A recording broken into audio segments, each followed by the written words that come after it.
हरे कृष्णा। तो आप सब भक्तों का आज के इस भागवतम कक्षा में स्वागत करते हैं। बहुत ही सुंदर श्लोक है श्रीमद् भागवतम का। श्री प्रभुपाद जी तात्पर्य में कहते हैं कि इसे समझना ही भक्ति के राज्य में प्रवेश करने की पहली शर्त है। भक्ति के राज्य में प्रभुपाद जी भक्ति को राज्य कहते हैं, और राज्य कहते हुए कहते हैं कि इसी को समझना, मतलब श्लोक को समझना मतलब कि ये जो श्लोक है, इसी श्लोक को समझना भक्ति राज्य में प्रवेश करने की पहली शर्त है। तो इस श्लोक में ऐसा क्या है जो पहली शर्त है? पहली शर्त मतलब प्रथम शर्त है। खास करके एक श्लोक में एक छोटा सा बालक प्रहलाद महाराज, वो अपने पिताजी को उपदेश दे रहे हैं, क्योंकि हिरण्यकशिपु के अंदर जो मन में बहुत ही द्वेष था, मेरा और तेरा, है ना, मैं हिरण्यकशिपु मेरा दुश्मन, मैं, आप मेरे अपने हो और ये मेरा दुश्मन है। हिरण्यकशिपु भगवान से बहुत ही द्वेष करता था। वो भगवान को मारने के लिए, विष्णु को मारने के लिए नाना प्रकार से प्रयास कर रहा था। वो यहाँ तक कि भगवान को मारने के लिए तपस्या करने के लिए चला गया। अब देखिए, भगवान को भी द्वेष करने की कोई हद होती है।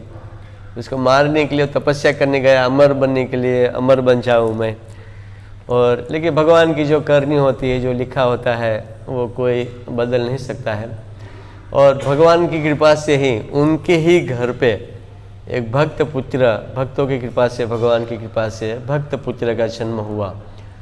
और विष्णु से इतना द्वेष, स्वाभाविक है संसार में सब अपना जो पुत्र होता है, अपनी जो पुत्र के लिए अपने सारे संपत्ति गंवाने को तैयार हो जाता है। पुत्र के लिए अपना मान, सम्मान, ऐश्वर्य सब कुछ गंवाने को तैयार हो जाते हैं।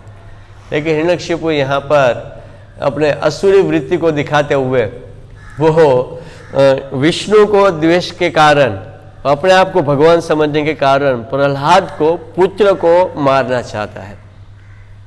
यहाँ तक कि हिरण्यकशिपु यहाँ तक कहता है कि अगर मैं इसको मारूंगा तो दुनिया के लोग कहेंगे कि भगवान हिरण्यकशिपु ने, मैं भगवान हूँ और भगवान हिरण्यकशिपु ने अपने पुत्र को मार दिया, दुनिया ऐसा कहेंगे, इसलिए आप जाओ, उसको आप लोग मारो। नाना प्रकार से उनको मारने का प्रयास किया।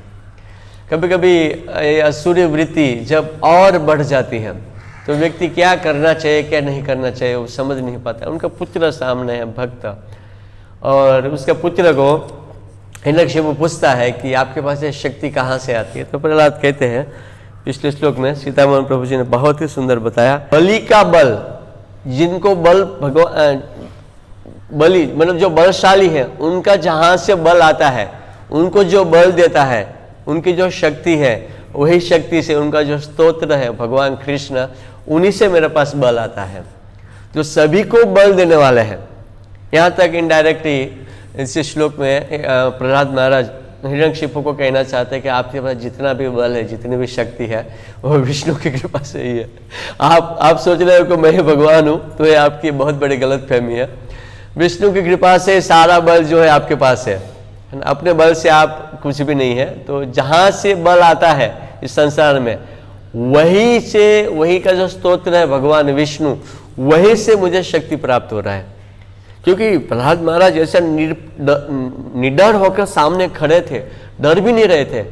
हिरण्यकशिपु के सीतामोहन प्रभु जी ने कल बताया कि वृक्ष जो थे, आम का जो फल, मौसम से पहले हिरण्यकशिपु को आम खाने की इच्छा थी तो आम लेके खड़े हो जाते कि आम खाइए। आप समझ गए पेड़ पौधे भी उनकी सेवा में खड़े थे। हालांकि मौसम नहीं था, गर्मी का मौसम, आम का सीजन नहीं था, वो पेड़ जो था वो सक्षम भी नहीं था आम देने के लिए, लेकिन हिरण्यकशिपु की सेवा के लिए वो पेड़ पौधे भी उनकी सेवा के लिए, डाली झुकती थी, हिरण्यकशिपु चलता था कि आप लीजिए, मुझे सेवा में लगाइए। ये वरुण, इंद्र, चंद्र, सारे जो देवी देवता है उनके घर पे साफ सफाई करते, झाड़ू मारते थे, नौकर चाकर बन के रहे थे, सारे देवताओं को पकड़ के बैठे थे ये हिरण्यकशिपु। और इतने सारी शक्ति के स्तोत्र इनका पुत्र निर्भोक निडर होके खड़ा है, डर नहीं रहा है। हिरण्यकशिपु को बड़ा ही आश्चर्य हुआ। मन में ऐसा संदेह हुआ कि हे प्रहलाद, है ना, मेरी खाली मैं नजर भी करता हूं तो तीनों लोग कांपने उठता है मेरी नजर मात्र से, और तुम निडर होकर, मैं तुम्हें मारने का प्रयास कर, तुम निडर होकर शांत भाव से खड़े हो, ये तुम्हारी शक्ति कहां से आती है? तो प्रहलाद एक के बाद ये जो श्लोकों में अपनी शक्ति के बारे में बताते हैं, और बताते बताते प्रहलाद हिरण्यकशिपु को इसी श्लोक में, ये 2 श्लोक में बहुत सुंदर उपदेश देते हैं। और उपदेश देते हुए प्रहलाद कहते हैं कि प्रहलाद महाराज ने कहे, पिताजी, जही सुरम भाव मीमम तम आत्मना। प्रहलाद महाराज कहते हैं कि जही मतलब त्याग करो, ये संस्कृत का शब्द है। जही मतलब त्याग करो। हे पिताजी, जही छोड़ दो आसुरम भाव, आसुरी भाव को। आपके अंदर जो आसुरी प्रवृत्ति है, तो आसुरी प्रवृत्ति क्या है उसका वर्णन करते हैं। कहते हैं कि इमम त्वम आत्मनः, इमम त्वम आत्मनः, तुम मेरे हो। जही त्वम भाव, जही त्वम आसुरम, आसुरी प्रवृत्ति को त्याग करो। पहले तो कहते हैं पिताजी, आप आसुरी प्रवृत्ति जो का आपके अंदर है उसका त्याग करो। तो फिर आसुरी प्रवृत्ति क्या है? इमम त्वम आत्मनः, तुम अपने हो। समम मनः, और तुम अपने हो और तुम पराये हो। ये मेरा है और ये दूसरे का है। समम मन दस्त्व न संति विद्विषः, मन में सबके प्रति समान भाव बनाओ। न संति ही, नहीं करना है विद्वेष, किसी के साथ द्वेष भाव नहीं करना है। ये मेरा है, ये तेरा है, मतलब द्वेष भाव तो होना ही नहीं चाहिए। रूते, और दूसरे दूसरा, एक तो कहते हैं कि मन को समान बनाओ, और दूसरा वश में न रहने वाले मन को कुमार्ग के स्थिति से भगवान के महान भक्ति में लगाओ। मन को जो है, ये जो मेरा तेरा, ये जो मन से जो उत्पन्न होता है, ये जो द्वेष है, वो मन के जो द्वेष है, प्रहलाद महाराज कहते हैं उसको त्याग करो। कोई किसी का दुश्मन नहीं है, कोई किसी का मित्र नहीं है, कोई किसी का शत्रु नहीं है। ये हमारे अंदर जो मित्रता और शत्रुता जो है वो मन के कारण आता है। कभी कभी हम सोचते हैं कि मेरा दुश्मन है, ये मेरा शत्रु, उसने मेरा ये कर दिया, वो मन में विकार है। वापिस कुछ समय के बाद वापिस हम उसको भूल जाते हैं, वापिस उनके साथ ठीक, मन का विकार है। कोई किसी का दुश्मनी, समान भाव में, समान भाव में देखो, ऐसा प्रहलाद महाराज अपने पिताजी को कहते हैं। वास्तव में मन के अंदर राग और द्वेष जो है, ईर्ष्या, राग और द्वेष जो है, वो मन में ही उत्पन्न होता है। मन के कारण हम किसी को दुश्मन मानते हैं, मन के कारण हम किसी को अपना मानते हैं। मन एवं मनुष्य नाम कारणम बंधन मोक्ष है। मन ही मनुष्य का बंधन का, मन ही मनुष्य का मोक्ष का कारण है। अगर मन हमारा मान गया तो हमें संसार में और कुछ चाहिए नहीं। मन को अगर कंट्रोल कर दिया, इसलिए प्रभुपाद जी तात्पर्य में कहते हैं कि ये प्रारंभिक विधि है। क्योंकि उपदेशामृत जब हम पढ़ते हैं तो 6 इंद्रियों के बारे में आते हैं, वाच वेगम, मनस्य क्रोध वेगम, जीवा वेगम, उदर उपस्थ वेगम। तो ये उपदेशामृत है, वो प्रारंभिक है, भक्ति की शुरुआत है। शुरुआत में ही हमें मन को कंट्रोल करो, फिर हम भक्ति मार्ग में प्रवेश करते हैं। उपदेशामृत का ये जो 11 श्लोक है, वो 11 श्लोक के अगर हम नियमों का पालन करते हैं ठीक से और ठीक से समझते हैं, तो ये द्वार के बराबर, गेट के बराबर है। जैसे हम मंदिर हॉल में प्रवेश करना है, द्वार से हम प्रवेश करते हैं। अगर द्वार ही नहीं होगा हम प्रवेश कैसे करेंगे? तो इंद्रियों का निग्रह करना भक्ति मार्ग में द्वार के बराबर, गेट है। भक्ति मार्ग में प्रवेश करने के लिए हमें अपनी इंद्रियों को भगवान की सेवा में हमें लगा के उसको निग्रह करना होता है। मन को हमें कंट्रोल करना होता है। मन ही किसी का दुश्मन होता है, मन ही किसी का मित्र होता है। मन के जितने भी ये संसार में ये आपस में जो कुछ भी लड़ाई वगैरह सब मन के कारण ही हो रहा है।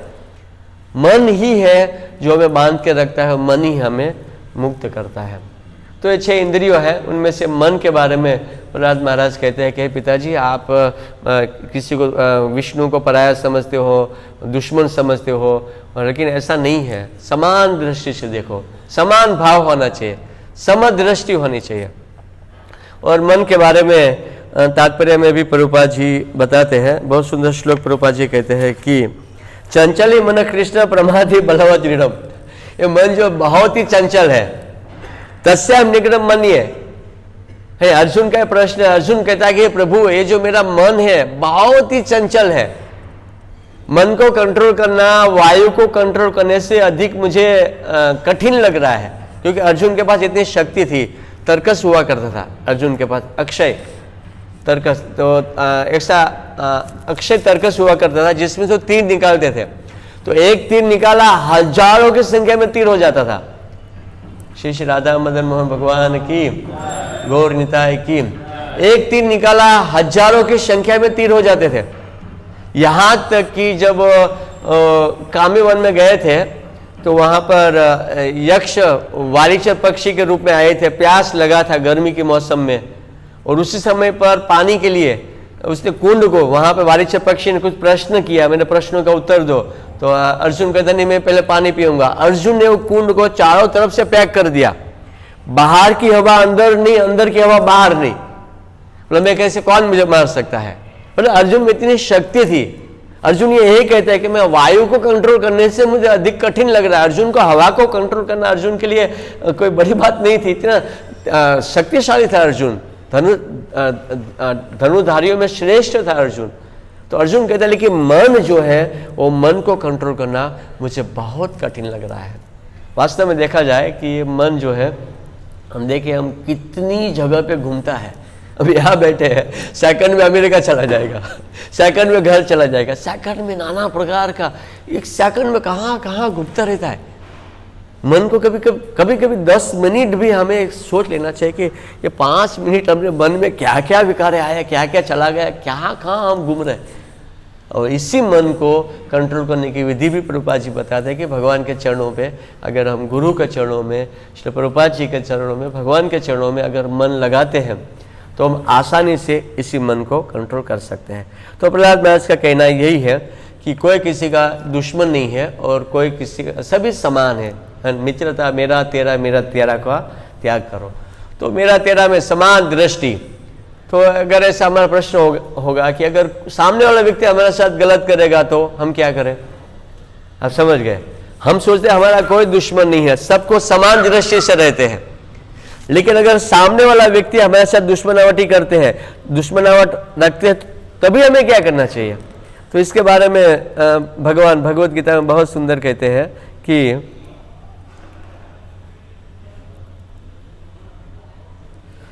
सम शत्रुचो मित्रे च, अगर कोई आपका सम शत्रु, आपके जितने भी शत्रु हैं सबके साथ समान रहो और मित्रता बनाओ। तो बहुत कठिन है शत्रु के साथ मित्रता बनाना तो बहुत कठिन हो जाता है। तो कैसे, ऐसा कोई उदाहरण भी होना चाहिए। युधिष्ठिर महाराज का उदाहरण है। युधिष्ठिर महाराज पांडवों के साथ, कौरव लोग हमेशा, दुर्योधन इत्यादि हमेशा दुश्मनावटी करते थे, मारने का प्रयास कर रहे थे बचपन से। भीम को बचपन में मारने का प्रयास किया, जहर में लड्डू खिला के, और पांचों पांडवों को कुंती महारानी के साथ लाक्षागृह में जलाने का प्रयास किया, वनवास में भेज दिया, वनवास के समय पर भी मारने का प्रयास किया, नाना प्रकार से। दुर्योधन दिन रात, दुर्योधन और शकुन यही सोचता था कि मैं कैसे पांडवों को खत्म किया जाए। इतना दुश्मनावट रखने के बाद भी युधिष्ठिर के प्रति क्या भाव था? मेरा भाई है, अपना भाई है। यहाँ तक कि जब द्रौपदी जो थी वो विमल कुंड पर जब स्नान करने के लिए गई थी, तो द्रौपदी का ये कौरवों ने अपहरण कर लिया था, कौरवों ने, और द्रौपदी को रथ में बैठा के ले गए थे। उसी समय पर अर्जुन गए और द्रौपदी को छुड़ाया, और उसी समय एक घटना होने के बाद दुर्योधन को स्वर्ग से देवता लोग उठा के ले गए थे, इंद्र इत्यादि। जब दुर्योधन चारों तरफ से उनके रक्षा करने वाला कोई नहीं था, आकाश मार्ग से उनको लेके जा रहे थे, उसी समय पर युधिष्ठिर ने कहा कि अर्जुन से कहा कि दुर्योधन को बचाना चाहिए। तो सब भाई लोग कहते अरे तो हमें देखो, द्रौपदी के साथ भी वस्त्र हरण करना, उसको उठा के लेके जाना, ये सब कौरवों का कार्य था, उनको कैसे हम अपना भाई कैसे समझे? तो दुर्योधन भगवान अपना युधिष्ठिर महाराज कहते हैं कि भले कैसे भी हो, लेकिन हमारा भाई, हमें इनके साथ दुश्मनावट नहीं करनी है, उनको बचाना चाहिए। और दुर्योधन को बचाया। दुर्योधन कुछ दिन शर्मिंदा हो गया लेकिन वापिस भूल गया कान फटा, उसको कोई शर्म नहीं थी बिल्कुल शर्म, इनको शर्म ही नहीं था वापिस। हालांकि उसके ऊपर उसका जीवन बचाया तो कुछ दिन तक उसको शर्मिंदा रहा लेकिन वापिस भूल गया। तो कहने का तात्पर्य है कि समो शत्रु च मित्रे च, जितने भी शत्रु होते हैं उनके प्रति हमारा जो समान भाव होना चाहिए। तथा मान अपमान यो, और मान अपमान में भी कोई भी हमारा ये भौतिक जगत ऐसा है, कभी कभी मान देंगे बहुत ही, और कभी कभी अपमान, ठंडी और गर्मी आती रहेगी। प्रभुपाद जी के साथ भी ऐसा हुआ। प्रभुपाद जी अमेरिका में थे, उसका हार्ट का ऑपरेशन करना था तो हॉस्पिटल में ले गए भक्त लोग। प्रभुपाद जी नहीं चाहते थे लेकिन ऑपरेशन करना हॉस्पिटल में लेके गए, और प्रभुपाद जी के साथ वहाँ पर स्वाभाविक के हॉस्पिटल में वो तो थोड़ा देखेंगे, और भी अमेरिका में के साधु संत है वहाँ पर थोड़ा कोई भक्त होगा कि ठीक से उनके बात करेंगे। तो उनके साथ प्रभुपाद जी के साथ कुछ भक्त थे, उनको अच्छा नहीं लग रहा था कि हमारे गुरुजी को ऐसा बोला जा रहा है, ऐसा कह रहे। और बाद में वो भक्तों ने प्रभुपाद जी से कहा कि आपके साथ ऐसा व्यवहार कर रहे थे तो हमें भी अच्छा नहीं लग रहा था। लेकिन प्रभुपाद जी कहते हैं नहीं नहीं, ये तो भौतिक जगत है, यहाँ पे सब चलता है। मतलब कोई कभी सम्मान देगा, कभी कहीं अपमान मिलेगा। न बाहर प्रचार में जाते हैं तो यहाँ तक कि कभी कभी कोई भक्त होता है हमारा बैग उठा लेगा, हमारा चप्पल तक उठा लेगा, ऐसा होता है। लेकिन मंदिर में आएंगे तो टेम्पल का मुंडा रह के गए चप्पल यहाँ रखो प्रभु जी, किसका चप्पल फेंको, बाहर रखोगे तो फेंक दिया जाएगा तो कभी आपको सम्मान मिलेगा और कभी आपका अपमान भी हो जाएगा, है ना। तो ये भौतिक जगत का स्वभाव है। भौतिक कभी सम्मान अपमान हर तरह से, ठंडी और गर्मी जो है वो दोनों तरफ से जो है हमें मिलती रहेगी। ठंडी और गर्मी आती रहती है, वैसे मान अपमान जो है वो आता रहता है। तो एक भक्त जो होता है समान है। और दूसरा उदाहरण है तुकाराम जी का। संत तुकाराम जी जो थे वो भी हमेशा समान भाव से रहते थे। प्रभुपाद जी का और एक उदाहरण है कि प्रभुपाद जी को जब अमेरिका में गए थे शुरू में तो कुछ लोगों ने बहुत सबके सामने डांटा था प्रभुपाद जी को। प्रभुपाद जी प्रचार कर रहे थे, प्रवचन दिए, प्रवचन के बाद सबके सामने डांटा कि आप विदेशी भक्त, आप इंडिया के हैं और यहाँ पर क्यों आए हमारे देश में, भाई आप इंडिया की संस्कृति हमें क्यों देना चाहते हैं। बहुत अपमान भी कर दिया। लेकिन जब प्रभुपाद जी ने अपना प्रवचन खत्म किया और लास्ट में सभी भक्तों से मिल रहे थे, उनके पास भी प्रभुपाद जी हाथ जोड़ के खड़े हो गए, है ना। हाथ जोड़ के खड़े हो गए और उनको भी बोलने आप ठीक हो गए, नाना प्रकार से उनके साथ बात करने लगे। तो प्रभुपाद जी के शिष्य लोग थे, उन्होंने पूछा कि स्वामी जी कि मुझे समझ में नहीं आया कि आप इतना बेइज्जत किया सबके सामने आपको, फिर भी आप उनके साथ प्रेम से बात करते हो। प्रभुपाद जी कहते हैं कि मैं यहाँ सेवा के लिए आया हूँ, मैं यहाँ कोई मान सम्मान लेने के लिए नहीं आया हूँ। और हो सकता है उसने मेरी बहुत ही सबके सामने बेइज्जत किया मुझे, लेकिन मैंने भी उनका कुछ किया होगा, मैंने भी उसका कोई बेइज्जती की होगी जिसके कारण मेरा जो है बेइज्जती की है। तो इसीलिए अपने उदाहरण से प्रभुपाद जी बताते हैं कि हमें हमेशा अपने जीवन में मान सम्मान या तो द्वेष भाव में हर तरह से हमें समान भाव से रहना चाहिए। फिर उदाहरण है सीता जी का। सीता मैया जब हनुमान जी जब वृक्ष के ऊपर बैठे थे श्रीलंका में, लंका में वृक्ष के ऊपर बैठे थे तो असुरी राक्षस जो थे, असुर जो थे, राक्षसी सब थे, वो आकर सीता मैया को नाना प्रकार से प्रताड़ित कर रही थी सभी राक्षसी, यहाँ तक कि मारने के लिए पूरा। और जब भगवान ने रावण को मारने के बाद हनुमान जी सीता मैया के पास जाते हैं, बोला अगर माता जी अगर सीता मैया अगर आप आदेश देते हैं तो जितने भी राक्षसी हैं सबको मैं मार डालूं, क्योंकि मैंने देखा प्रत्यक्ष रूप से, मुझे देखा नहीं जा रहा था, वो आपको बहुत ही प्रताड़ित कर रही थी, जितने भी राक्षसी है सभी लोग प्रताड़ित कर रही थी। तो सीता जी ने कहा कि नहीं नहीं नहीं नहीं, उनको मत मारिए। अगर उन्होंने मुझे प्रताड़ित किया है, मुझे कष्ट दिया है, तो रावण के आदेश के कारण दिया है, ये मेरा कोई दुश्मन नहीं है, हमारा उनके साथ कोई दुश्मनावट नहीं करनी है। और हनुमान जी ने सीता माता की बात सुना तो हनुमान जी के आंखों में अश्रु आ गए कि आपका ये जो भाव जो है बहुत ही उत्तम भाव है। कहने का तात्पर्य है हमें सभी भक्तों के साथ हमेशा समभाव रहना चाहिए और हर परिस्थिति में भगवान हमें जैसी भी परिस्थिति में रखे। ये संसार ऐसा है कि पासा जो है अचानक पलट जाता है ना। आर्मी में बहुत सुंदर उदाहरण आता है कि एक व्यक्ति था, वो हमेशा सैल्यूट देता था अपने सीनियर को, लेकिन समय के साथ जो सैल्यूट देता रहता था वो सीनियर हो गया तो जो सैल्यूट लेता था वो सैल्यूट देने लग गया। तो समय जो है कभी पलटता रहता है, लेकिन हमारा भाव जो है वो समभाव होना चाहिए। श्रीमद् भागवत में बहुत सुंदर श्लोक आता है, तत्तेनुकंपा सुसमीक्षमाणो पुंजान एवात्मकृतं विपाकम हृदभाग वपुर्भि विदधन् नमस्ते जीवेत यो मुक्ति पदे सधाय भाग। तत्ते अनुकंपा सुसमीक्षमाणो, हर परिस्थिति में भगवान की अनुकंपा को देखना चाहिए। हर परिस्थिति में, जो भी परिस्थिति में हो, भगवान मेरे ऊपर कृपालु है, चाहे आप सुख में हो चाहे दुख में हो।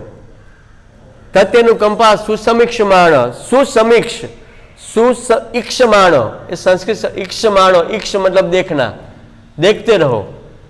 सुसमीक्ष, समीक्ष मतलब नजदीक से, और सु मतलब और नजदीक से। मतलब एक एक शब्द के ऊपर अगर विचार करते हैं, मतलब प्रत्येक समय, प्रत्येक सेकंड, हर समय पर तत्य अनुकंपा सुसमीक्षमाणो। सुसमीक्ष मतलब इतनी गहराई से भगवान की कृपा को देखते रहो। तत्य अनुकंप, भगवान की अनुकंपा को देखो, भगवान को कृपा को देखो कि भगवान की मेरे ऊपर कितनी कृपा है। तो कोई भक्त कहेगा कि मैं कैसे भगवान की कृपा को देखूं, है ना, अगर भगवान की कृपा कैसे देखूं, तो मेरे पास तो इतना सारा कष्ट है, और कष्ट है तो मैं किस प्रकार से भगवान की कृपा को देखूं। तो भक्त का भाव होता है कि अगर मेरे पास ये जो कष्ट है, मैं इससे भी अधिक पापी था या पापी हूं, मेरे जीवन में मैंने बहुत ही पाप किया है, लेकिन अगर भगवान की कृपा से मुझे कष्ट अधिक मिलना चाहिए था, लेकिन यहाँ पे वर्तमान में क्या हो रहा है, भगवान की कृपा से मुझे कम कष्ट मिल रहा है, मुझे ज्यादा मिलना चाहिए था। वास्तव में देखा जाए तो एक भक्त का ये उत्तम भाव होना चाहिए कि मैं ज्यादा खराब व्यक्ति हूं, मैंने पूर्व जन्म में भयंकर कर्म किया होगा, लेकिन कृष्ण भक्ति में आने के कारण मुझे देखो थोड़ा सा ही कष्ट मिल रहा है। और भगवान इतना कष्ट देते हैं जितना हम सहन कर सकते हैं, साथ में भगवान सहन शक्ति भी देते हैं। भगवान जो हमें कष्ट देते, जैसे कोई बालक होता है तो मम्मी उसको मारती है, झाड़ती है, डांटती है, हल्का सा अगर मम्मी ने थप्पड़ भी मार दिया गाल के ऊपर, तो इतना नहीं मारेगी कि उसका गाल फूल जाए कि वो वहीं पर ढप जाए, मर जाए, इतना नहीं मारेगी, वो उनको सिखाने के लिए इतना ही मारेगी। वैसे ही भगवान जो है अपने भक्तों को अगर कोई कष्ट देते हैं, कोई विकट परिस्थिति में है, कोई विकट कष्ट में है, तो उसको इतना ही प्रताड़ित करेंगे, इतना ही कष्ट देंगे जितना वो सहन कर पाएंगे। सहन शक्ति भी देते हैं कि सहन करने की शक्ति भी देते हैं भगवान, लेकिन उसको प्रताड़ित करते हैं क्योंकि उनका जो कर्म होता है वो कर्म को भगवान काटना चाहते हैं। तो जब हमारे जीवन में एक कष्ट आता है तो हमें बहुत ही अच्छे से सोचना चाहिए कि हर परिस्थिति में भगवान की हमारे ऊपर कृपा है। अगर मान लो कोई भक्त है भगवान की कृपा को नहीं देखता है, मान लो, तो क्या होगा? तो ऐसा होगा कि अगर किसी ने बैंक का चेक दिया, डोनेशन के लिए दिया, चलो मंदिर में है या डोनेशन है, चेक है, इसको लिख के दे दिया, और इसी चेक को अगर हम कचरा के डब्बा में डालें, तो कचरा के डब्बे में डाला, लेकिन दूसरा व्यक्ति है इसी चेक को वो भगवान की सेवा में लगा रहा है, तो कचरे में डाल रहे मूर्ख है। मतलब कहने का तात्पर्य है जो हमारा कर्म, चेक जो है कर्म रूप में आया है, भगवान की सेवा के रूप में हमारे पास आया, या चलो किसी गृहस्थ भक्त उसका बैंक अकाउंट उसको चेक मिला, तो कर्म फल से उसको चेक मिला है, कर्म आया, उसका कर्म फल आया, तो कर्म फल आया है, और इसी कर्म फल को वो कचरा ध्यान नहीं दे, कचरा। तो अगर हमारे पास कोई कष्ट आता है, संकट आता है, वो हमारे कर्मों का फल है। उसको हमें ऐसा नहीं कि हाय हुई इतना हो रहा है, मैं ये हूं, मैं मेरे पास इतना प्रॉब्लम हो रहा है, मुझे कष्ट मिल रहा है, हाय हाय नहीं करना चाहिए। और भगवान को थैंक यू बोलते हुए, धन्यवाद प्रभु, आपको भगवान को थैंक यू। महाराज जी का हम लोग स्वागत करते हैं। हरे कृष्णा कृष्णा कृष्णा हरे हरे, हरे राम राम राम। भगवान को थैंक यू बोलते हुए हमें इस कर्म को सहन करना चाहिए। ये भक्ति की एक उत्तम अवस्था है कि हर परिस्थिति में हम देखते हैं बहुत सारे उच्च कोटि के भक्त हैं, आज भी हमारे इस संस्था में है, जो नाना प्रकार की बीमारी से ग्रसित है, लेकिन शरीर से परे है। वो शरीर उनको कोई फर्क पड़ ही नहीं रहा है, नाना प्रकार की बीमारी है, फिर भी कंटिन्यू भगवान की सेवा में लगे रहते हैं। और जो भी परिस्थिति में होते हैं कंटिन्यू, मतलब भगवान की कृपा को देखते हुए, भगवान का स्मरण करते हुए, हृदय वाणी से भगवान को, हृदय वाग वपुर भी, हृदय से, वाणी से, यानी जीवा से हम भगवान को हमेशा थैंक यू बोलना चाहिए कि प्रभु आपने हमें जो भी परिस्थिति में रखा है, आपने इससे ज़्यादा मुझे कष्ट मिलना चाहिए, लेकिन आपने अच्छा है, इनको थैंक यू बोलते हुए हमें इस संसार में जीना चाहिए। और परिस्थिति जो है वो बदल जाती है समय के साथ, समय को बदलने में ज़्यादा टाइम नहीं लगता है, तुरंत ही समय बदल जाता है। कोई भी, कभी भी परिस्थिति अच्छी आएगी, कभी भी परिस्थिति खराब आएगी, हर परिस्थिति में भगवान को धन्यवाद देते हुए हमें जीना चाहिए। बहुत सुंदर एक कथा आती है कि एक बार राजा थे, उनका एक लौता मंत्री था, ज़्यादा मंत्री नहीं थे, तो बुद्धिमान एक ही मंत्री था, और जो भी राजा कार्य करते थे तो मंत्री बोलता था कि भगवान जो भी करते हैं अच्छे के लिए करते हैं। राजा कभी बुखार आ जाता, मंत्री क्या बोलता, भगवान ने जो भी किया अच्छे के लिए किया। तो रानियों को अच्छा नहीं लगता था तो पटरा लिया था। राजा देखते थे बुद्धिमान है, कैसा भी हो, है ना, ऐसा होता है ना, कैसा भी हो, लेकिन मंत्री बुद्धिमान है, और राजा एक कान से सुनता था, इस कान से निकाल देता था। लेकिन मंत्री हमेशा, राज्य में जो भी परिस्थिति होती थी, जो भी होता है, क्या बोला, भगवान जो भी करते हैं अच्छे के लिए करते हैं। तो एक बार राजा जो थे वो शिकार करने के लिए गए, और शिकार करने के लिए गए थे, तो राजा की जो उंगली जो था वो कट गई, मंत्री भी साथ में था, तो राजा की उंगली कट गई, पूरा सारी पटरानियां सब इकट्ठा हो गई, सबकी आंखों में अश्रु, हाय हाय राजा की उंगली कट गई। वैद्य आ गए, डॉक्टर आ गए, चारों तरफ पूरा हाहाकार मच गया कि महाराज की एक उंगली कट गई। सारे वैद्य नाना प्रकार से प्रयास कर रहे थे, रानियां सब रोने लगी, इसको इलाज करो, जल्दी ठीक करो। लेकिन मंत्री उसी समय पर कान में, उसी समय पर हल्के से क्या बोला, भगवान जो भी करते हैं अच्छा। ओ बाप रे, यहाँ पे राजा की उंगली कटी है और मंत्री क्या बोल रहा है, भगवान जो भी करते हैं अच्छा। रानियों से रहा नहीं गया, तुरंत ही राजा, जब डॉक्टर आया उनको पट्टी बट्टी लगाया, बाद में रानियों ने तुरंत ही महाराज से कहा, महाराज आप अभी भी उसको दंड दीजिए, आपकी उंगली कटी है, हमारे राज्य में जितने भी प्रजा है सभी लोग दुखी है, लेकिन आपने एक ऐसा मंत्री रखा, हम सुन सुन के थक गए, भगवान जो भी करते हैं अच्छे के लिए कर रहे हैं। अरे आपकी उंगली कट गई है, उंगली कट गई और बोल रहा है कि भगवान जो भी करते हैं अच्छे के लिए कर रहे हैं, आपके प्रति बिल्कुल प्रेम भाव नहीं, उसको अभी अभी दंड दीजिए। सारी रानियां खड़ी हो गई और सारी प्रजा, जितने भी और भी थे, वैद्य सब लोग, हाँ हाँ महाराज बिल्कुल आपकी उंगली कटी है, और वो कहते हैं भगवान जो भी करते हैं अच्छे के लिए कर रहा है, उसको तो दंड देना चाहिए, पर आप उसको दंड दीजिए। तो राजा ने कहा कि उसको जेल में डाल दो, जब तक उसकी बुद्धि सही से काम नहीं करेगी जेल में रहेगा, अगर ठीक हो जाएगा फिर बाहर करेंगे। तो उसको जेल में डाल दिया। और राजा जो थे वापिस, जब कुछ दिन के बाद वापिस शिकार करने के लिए गए, तो जंगलों में आदिवासी लोग होते हैं, तो आदिवासी लोग थे, तो वो शिकार कोई ऐसा व्यक्ति की तलाश कर रहे थे जिसको बलि चढ़ानी थी, जिसकी बलि चढ़ानी थी। तो उनको ये राजा मिल गए, भयंकर दूर दूर जंगल में गए थे, राजा अकेले थे, शिकार के लिए गए तो दूर दूर चले गए। तो राजा को आदिवासियों ने पकड़ लिया और पकड़ के बांध के लाया बलि चढ़ाने के लिए। और जब उनको स्नान कराने के लिए ले गए, क्योंकि बलि चढ़ानी थी, वो तो हुर्र क्या समझे कौन राजा कौन क्या, उनको तो अच्छा व्यक्ति, हुश पुश तगड़ा व्यक्ति चाहिए था, है ना, सुंदर हो, तो राजा थे।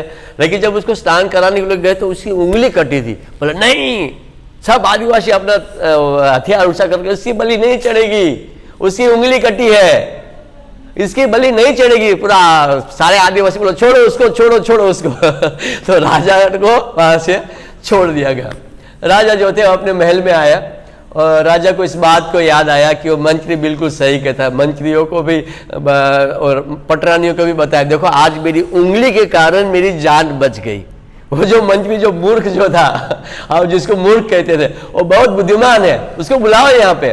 राजा स्वयं उसको जेल में मिलने के लिए गए, उसको बाहर निकालने के लिए राजा गए, और उनके पास गए, और राजा ने कहा कि हम आपसे हमने जेल में डाला, बाहर आ जाओ, बिल्कुल आपने सही किया, कहा था भगवान जो भी करते हैं अच्छे करते हैं। लेकिन एक पटरानी बोली, लेकिन महाराज आपकी उंगली कट गई तो अच्छे उन्होंने सही बोला, भगवान जो भी करते हैं अच्छे के लिए कर रहे हैं। लेकिन ये 4 महीना 6 महीने से जेल में पड़ा, वो भगवान ने अच्छे से कैसा किया?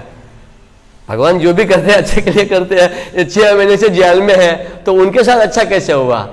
तो वो व्यक्ति कहता है कि अगर राजा की उंगली कटी थी और जिसके कारण राजा बच गए, लेकिन राजा के साथ शिकार करने के लिए कौन जाता था?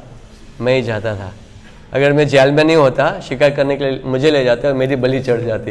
इसलिए भगवान जो भी करते हैं वो अच्छे के लिए करते हैं। हरे कृष्णा कृष्णा कृष्णा हरे हरे, हरे राम राम राम हरे। तो भक्त का एक भाव रहता है कि हर परिस्थिति में भगवान की वो कृपा देखते हैं और समदृष्टि होता है। कभी किसी से ईर्ष्या नहीं करते हैं, द्वेष भाव नहीं करते हैं। स्वाभाविक हम जब प्रचार करते हैं इस मूवमेंट में तो बहुत से भक्त होते हैं प्रचार में। हमें द्वेष नहीं होना चाहिए, ईर्ष्या नहीं होना चाहिए। हृदय में कभी भी हमें खुश होना चाहिए कि कोई प्रचार कर रहा है। मान लो कोई अभी नया कोई भक्त है, वो अच्छा प्रचार कर रहा है, तो हमें प्रभुपाद जी को देखते हुए खुश होना चाहिए कि देखिए हमारे मूवमेंट में कोई अच्छा गा रहा है, हमें अच्छा बोल रहा है, अच्छा प्रचार कर रहे हैं, प्रयास कर रहे हैं। मतलब हमारा जो प्रभुपाद जी का जो मूवमेंट है ये आगे बढ़ रहा है। हमें किसी से द्वेष नहीं करना चाहिए। हाँ, कंपटीशन कर सकते हैं। हमारे इस मूवमेंट में हम देखते हैं नाना प्रकार की मीटिंगें होती है, सबको कोटा दिया जाता है, आपकी इतने, आपकी इतनी, बाद में बताया जाता है आपका इतना डोनेशन। वो क्या है?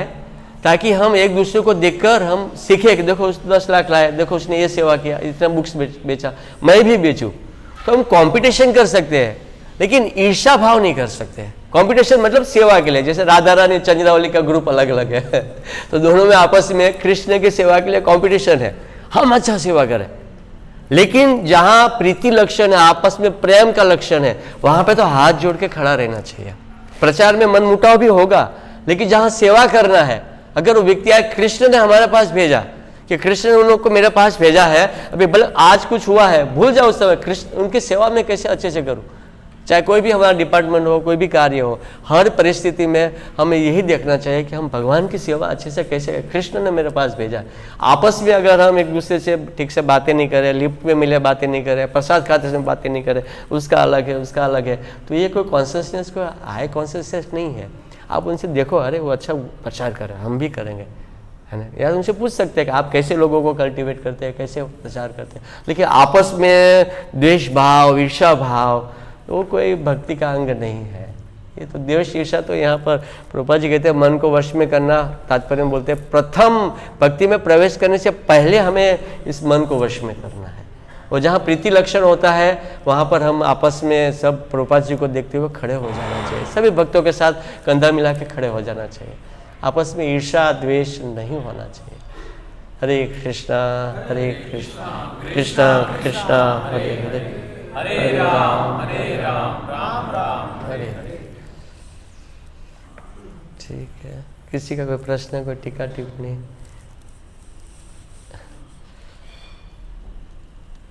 कोई टीका टिप्पणी, कोई प्रश्न? के बारे में कैसे बढ़ाया जाए?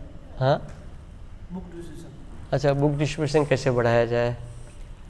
ठीक है, हम जो बढ़ा रहे हैं उनको फॉलो करते हुए बढ़ा सकते हैं। जो अच्छा कर रहे हैं उनको ध्यान दे के वो कैसे कर रहे हैं, वैसे हम बढ़ा सकते हैं। भाव हो कि एक व्यक्ति भी अगर बुक्स ले ले तो उनका जो जीवन है सफल हो जाएगा। प्रयास करना चाहिए ऐसे। प्रभुपाद जी ने कहा कि जितना मंदिर कंस्ट्रक्शन जरूरी, इतना भी बुक्स वितरण जरूरी है। कौन बताए थे अभी? आशा मंगला 3 में पढ़े थे ना, आपने बताया था प्रवचन में। हाँ हाँ, लिखा हुआ था ना। हाँ हाँ हाँ, तो इतना ही ये भी जरूरी है बुक डिस्ट्रीब्यूशन। नए साल में हम लोग जा सकते हैं, है ना। हाँ, बुक डिस्ट्रीब्यूशन भी बढ़ाए, साधना में भी बढ़ाए। हम लोग सब अपना राय दे सकते हैं। नया साल आ रहा है तो नाइट में हम प्रोग्राम करना अच्छा है। प्रभु जी का कहना है, प्रभु जी का आदेश है कि सबकी राय लीजिए। या तो फिर हम 1 तारीख को सुबह में साधना करें, सभी लोग जितने भी लीडर कांग्रेगेशन भक्त हैं। तो 2 ऑप्शन है। नया साल में पहला दिन हम सारे कांग्रेगेशन को इकट्ठा कर अटेंडेंस लेंगे, सबका लिस्ट लेके प्रॉपर सारे लीडर बैठे। तो रात्रि को जल्दी सो जाए, या तो रात्रि को प्रोग्राम करें। प्रभु जी हमें बताएंगे क्या करना है। हाँ, रात्रि को जल्दी सो नहीं पाएंगे। हाँ, अगर हम नहीं प्रोग्राम करेंगे प्रभु जी तो सब लोग और हो सकता है कोई कच्चे कच्चे भक्त और टेलीविज़न देखने बैठ जाए 1-2 बजे तक, तो कुछ तो मतलब होना चाहिए यहाँ पे। जिसको सो जाना है जल्दी सो जाए, जल्दी उठना है, लेकिन अगर इसके ऊपर विचार करें। 31 का प्रभु जी।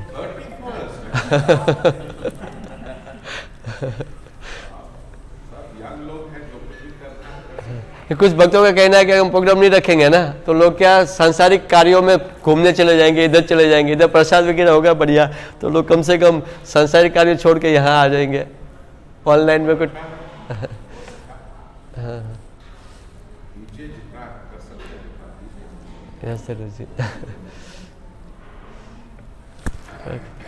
ग्रंथराज श्रीमद् भागवतम की, श्रील प्रभुपाद की।